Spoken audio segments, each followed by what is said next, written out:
बिस्मिल्लाहिर्रहमानिर्रहीम। अस्सलाम वालेकुम व्यूअर्स, मैं हूं मोहम्मद अशरफ और आज के हमारे वीडियो लेक्चर का टॉपिक है प्रेजेंट सिंपल।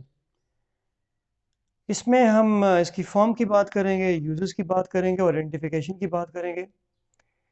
यहाँ मैं इन द बिगनिंग ये याद करा दूँ एक बार फिर से कि जब हम टेंसेस की बात करते हैं तो टेंसेस तीन हैं: प्रेजेंट, पास्ट और फ्यूचर, क्योंकि टेंस का मतलब है टाइम। और फिर इनमें से हर टेंस के चार एस्पेक्ट हैं: सिंपल, कॉन्टीन्यूअस, परफेक्ट और परफेक्ट कॉन्टीन्यूअस। तो अगर हम आज प्रेजेंट सिंपल की बात कर रहे हैं तो इसका मतलब ये हुआ कि हम प्रेजेंट टेंस के सिंपल एस्पेक्ट की बात कर रहे हैं। और फिर ये कि टेंस हो या चाहे एस्पेक्ट हो, उसको डिनोट करने के लिए हम वर्ब की फॉर्म यूज़ करते हैं। वर्ब की फॉर्म है जो डिटरमिन करती है कि टेंस कौन सा है और उसका एस्पेक्ट कौन सा है। ठीक है, तो इसी से यानी कोई भी गिवन सेंटेंस है उसकी जो वर्ब वाला पोर्शन है उसकी बनावट ही असल में प्रेजेंट टेंस या जो भी टेंस मुतल्लिक़ है उसकी बनावट को तय करेगी।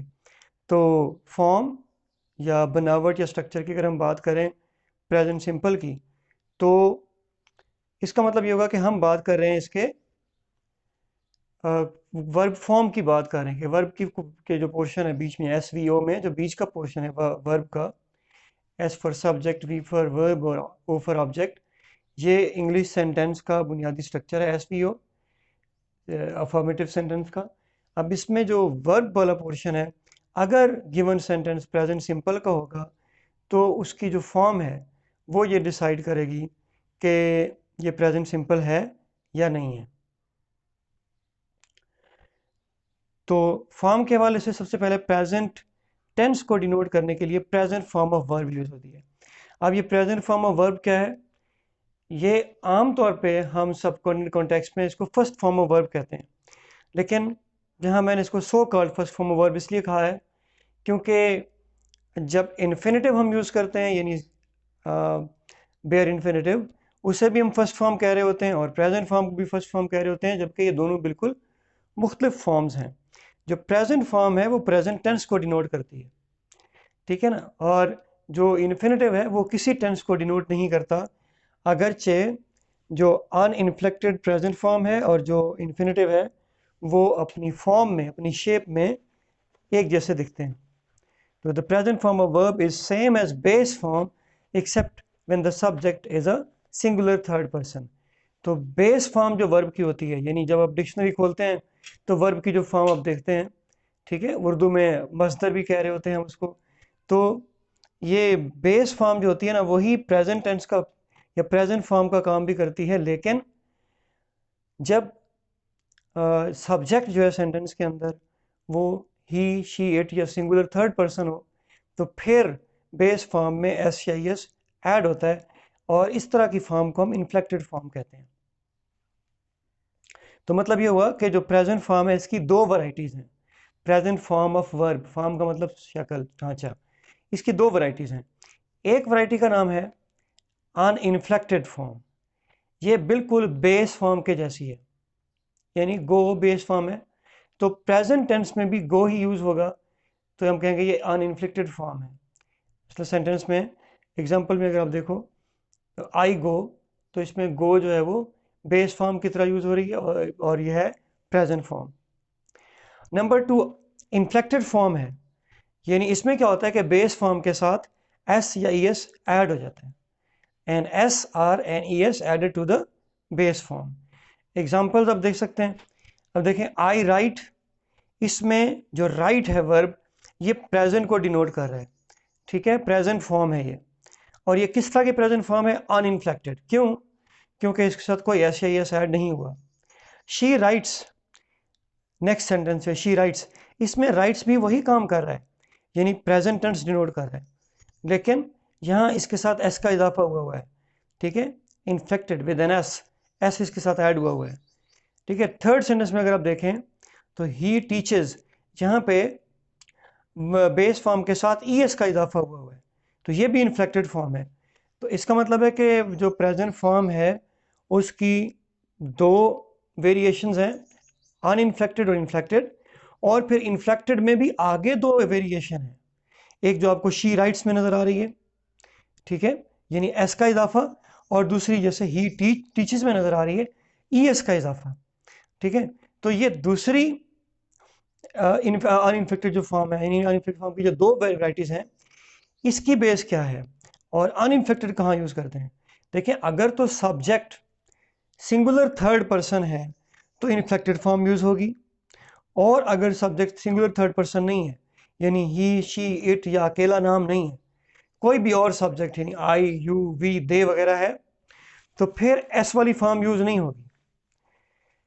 तो अब जब ये डिसाइड हो जाए कि ये इन्फ्लेक्टेड फॉर्म है और हमने एस या ई एस का इजाफा करना है, तो तब ये डिसाइड करना रहता है कि एस या ई एस का इजाफा तो करना है, लेकिन एस का करें या ई एस का करें, ये डिसाइड किस बेस पे करेंगे।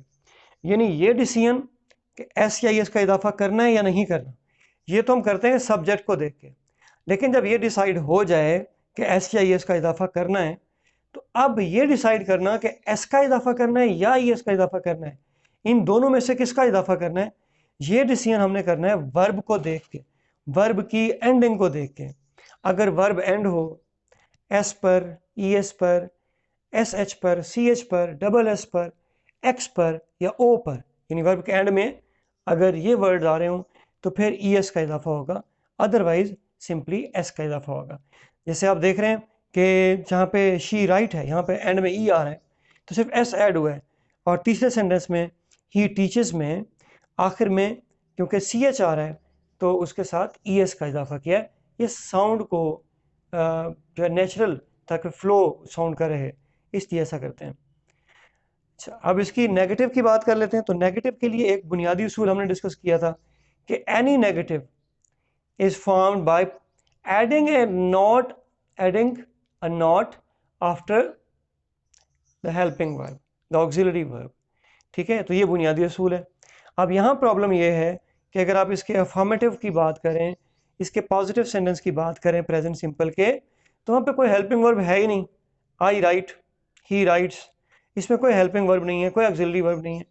तो इसके लिए हमें फिर बाहर से हेल्पिंग वर्ब लाना पड़ता है, एडिशनली हेल्पिंग वर्ब हमें यूज़ करना पड़ता है, और हेल्पिंग वर्ब के तौर पर हम डू वर्ब को यूज़ करते हैं। डू की दोनों वेरिएशंस, प्रेजेंट की, डू भी और डज भी। तो अब इसका फैसला अगेन हम वर्ब को देख के करेंगे, सब्जेक्ट को देख के करेंगे, सॉरी, कि हमने डू यूज़ करना है या डज यूज़ करना है। अगर तो सब्जेक्ट सिंगुलर थर्ड पर्सन है तो डज यूज़ करेंगे और उसके बाद फिर नॉट, और अगर सब्जेक्ट सिंगुलर थर्ड पर्सन नहीं है तो फिर डू यूज़ करेंगे। और एक और जो चेंज आएगी वो ये आएगी अफर्मेटिव से, कि अब जो मेन वर्ब हम यूज़ करेंगे उसकी हम प्रेजेंट फॉर्म यूज़ नहीं करेंगे, बल्कि बेस फॉर्म यूज़ करेंगे। यानी अब एस या एस वाली फॉर्म यूज़ नहीं हो सकेगी, बिल्कुल बेस फॉर्म जो है वर्ब की, जिसे हम बेयर इन्फिनिटिव भी कहते हैं, वही यूज़ करेंगे। एग्जाम्पल देखें, आई डू नॉट गो, ठीक है, ही डज नॉट गो। आई की वजह से डू, ही की वजह से डज, लेकिन ही की वजह से अगर अफर्मेटिव सेंटेंस होता तो गोज आता, ही गोज, लेकिन नेगेटिव में ही डज नॉट गोज नहीं है, ही डज नॉट गो है, ठीक है। तो ये नेगेटिव की बात आ गई। अगर इंट्रोगेटिव है तो इंट्रोगेटिव के लिए क्या मेन प्रिंसिपल है कि जो ऑक्सिलरी वर्ब है वो शुरू में आ जाए। अब अगेन क्योंकि ऑक्सिलरी वर्ब इसके अंदर अफर्मेटिव सेंटेंस के अंदर नहीं होता, तो ऑक्सिलरी वर्ब वही डू या डज को हम शुरू में यूज़ करते हैं, फिर सब्जेक्ट, फिर बेस फॉर्म ऑफ वर्ब, और आखिर में ऑब्जेक्ट है या नहीं है, उसके बाद इंट्रोगेटिव जो साइन ऑफ इंट्रोगेशन है, क्वेश्चन मार्क, वो डालते हैं। एग्जाम्पल देखें, do you go, does he go. अब अगेन डू या डज का यूज़ हम सब्जेक्ट को देख के करेंगे। सब्जेक्ट जहाँ यू था हमने डू यूज़ किया, यू के अलावा आई वी और दे के साथ भी डू यूज़ होगा। सब्जेक्ट ही है तो इसके अलावा शी इट और अकेला नाम कोई हो, अली असलम वगैरह, तब भी डज ही यूज़ होगा। और उसके बाद देख लें जो मेन वर्ब है, अगरचे ही के साथ गोज आना चाहिए था, लेकिन अब क्योंकि पीछे डज आ चुका ही की वजह से, इसलिए गो के साथ एस या एस का इजाफा नहीं होगा। फॉर्म की बात को मज़ीद कंटिन्यू करते हैं। तो नेगेटिव इंट्रोगेटिव में ज़ाहिर है हमने इंट्रोगेटिव बनाने के लिए ऑक्सिलरी वर्ब को शुरू में यूज़ करना है, और नेगेटिव के लिए सब्जेक्ट के बाद नॉट यूज़ करना है। अब ये जो नॉट है ये सब्जेक्ट के बाद भी यूज़ कर सकते हैं और ऑक्सिलरी वर्ब के साथ भी यूज़ कर सकते हैं। एग्जाम्पल आपके सामने है, do you not go, does he not go. अब ये फॉर्मल वे है, नेगेटिव इंट्रोगेटिव का कि आप नॉट को सब्जेक्ट के बाद यूज़ करें, और don't you go, does not he go या डजंट ही गो, ये इनफॉर्मल वे है जहाँ पे जो नॉट है वो ऑक्सिलरी वर्ब के साथ यूज़ होता है बजाय सब्जेक्ट के बाद यूज़ होने के। अब ये तो क्वेश्चन थे यस नो क्वेश्चन। इंट्रोगेटिव दो तरह के होते हैं, यस नो क्वेश्चन और ओपन क्वेश्चन। अब हम ओपन क्वेश्चन की बात करते हैं, डब्ल्यू क्वेश्चन की बात करते हैं।